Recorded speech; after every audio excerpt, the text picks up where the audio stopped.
Hey, everybody, Off the Mic Sports Network here, another edition of Off the Top Rope. More women's wrestling coverage. I've been heavy on the women's wrestling here. So listen, there's been a lot of, reaction. Like, listen, I'm not going to make any bones about it. Listen, I respect Mercedes Moné and what she's done for the business, but what she's done in AEW has been a travesty. Like, it's really torn apart this women's division. And, maybe they can rectify it after she wins the championship and maybe she gets somebody to beat her. But she's going to win the she's going to win the women's world title. She's going to probably hold that for a while. She'll probably drop the TBS title to somebody once she breaks the record. Maybe she won't even drop it and she'll just, relinquish it. Or I don't know, maybe they'll end up getting rid of the TBS title. I don't know what they're going to do. But I have an opinion here, and I said the same thing about, going into the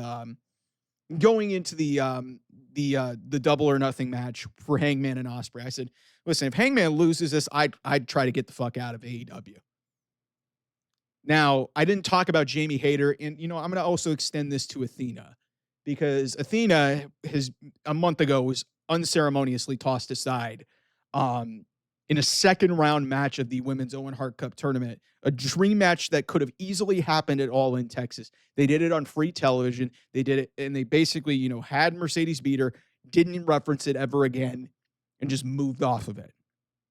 And Athena was hinting, hey, watch AEW. Maybe I'll be there. I'll be watching. And then she showed a picture of herself watching it from home. She wasn't even in Glendale watching this show. Remember, Athena was featured prominently in a lot of the promotion when All in Texas was announced. I think it was later portions of last year and maybe in the early portions of this year. She was heavily involved. It made you think, hey, Mercedes and Athena was going to happen, a dream match, but they threw that away on free television in a tournament in the semifinals. And then Jamie Hayter, who basically came back after a 15-month debilitating injury, comes back in incredible shape, has done next to nothing since she returned on the pre-show at All in London. Finally gets a big opportunity, a 2-week short build after she gets past Chris Statlander and gets, and she loses on a fluke roll-up that was botched, looked like a DDT, and she almost got dropped on her head. I hope she's okay, because that did not look like what it was supposed to be. It looked like that was supposed to be a roll-up, and it did not land correctly. But Jamie Hayter's tossed unceremoniously aside. And if I'm these two women who just basically were just tossed aside for AEW to get to their dream women's match, because they really have nowhere else to go, because nobody else in this women's division is over, because everybody's been beaten by Toni Storm, Mercedes Moné. There's nobody else really out there. I mean, Willow Nightingale signed up for the long term because clearly they do have something in there with her. They put her in, Anarchy in the Arena, which was really, really fun. But if you look at this, if I'm Athena and I'm Jamie Hayter, I want to get the fuck out of there. I want to get the fuck out of AEW. Athena has had one of the best women's title runs.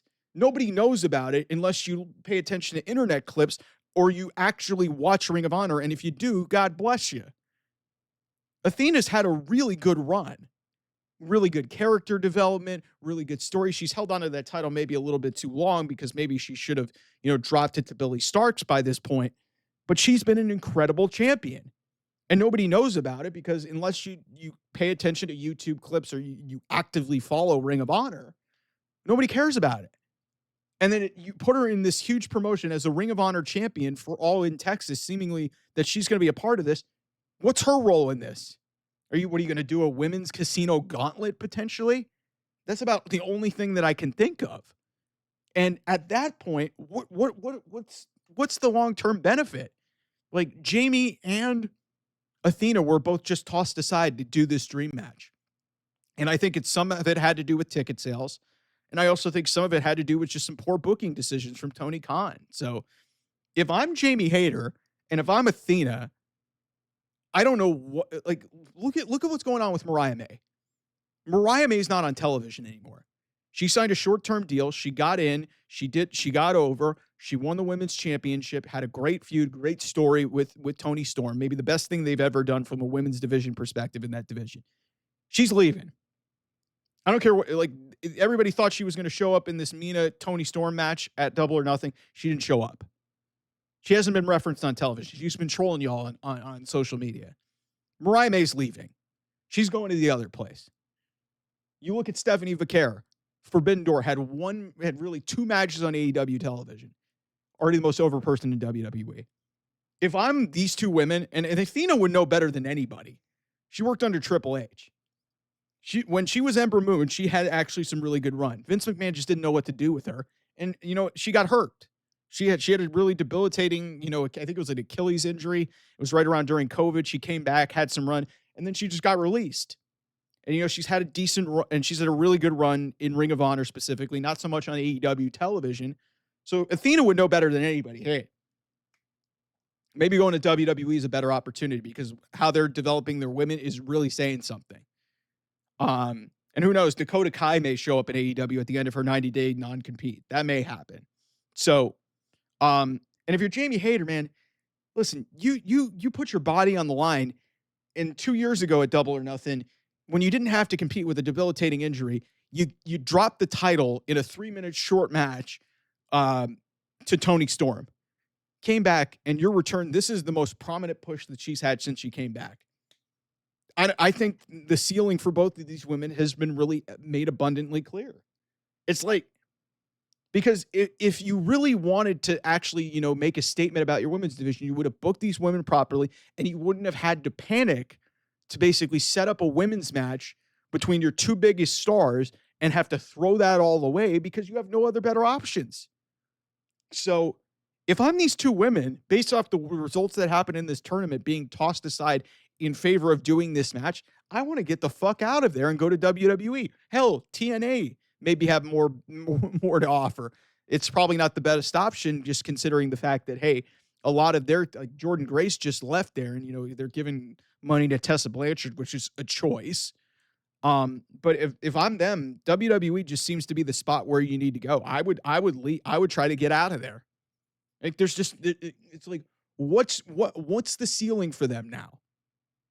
You were not given any reason to believe that these women can even compete at this point. Just tossed aside. Great matches with Mercedes, but it means nothing. It means nothing in the grand scheme of things. So I was really irritated with how all of this was set up. On some level, from a business perspective, I get it. I understand why they're going in this direction, but you had the opportunity to potentially do something interesting. Jamie and Toni could have, if you would have built it properly, Jamie and Toni could have been a compelling match to do it all in. If you built it properly, you could have done Athena and Mercedes at all in for the TBS title, but you can't do that. So you're going to throw Mercedes and Toni in the same match and nobody benefits from it. So that's on Tony Khan for making some poor decisions and some poor choices. Anyway, thanks so much. I'll see you guys soon. Bye-bye.